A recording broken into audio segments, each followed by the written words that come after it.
Today we're going to troubleshoot and show how you're able to change the date format here.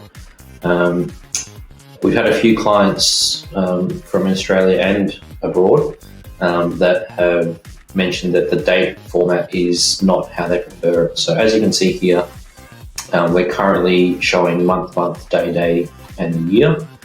This is obviously the American format. To change this back to, I guess, the standard format where it goes day, month, year, it is often a computer setting, not actually an app setting.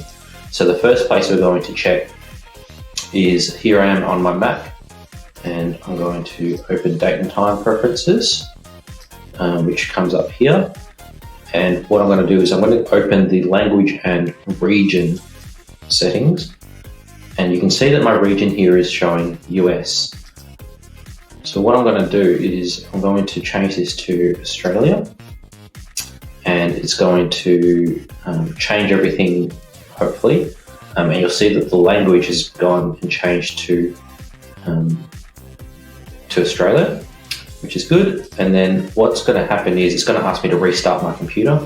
And then what will happen is once this restarts, this will end up changing back to the day, month, year. So, and it's going to ask me to restart now. So I'm going to end the video, and that will kick into place.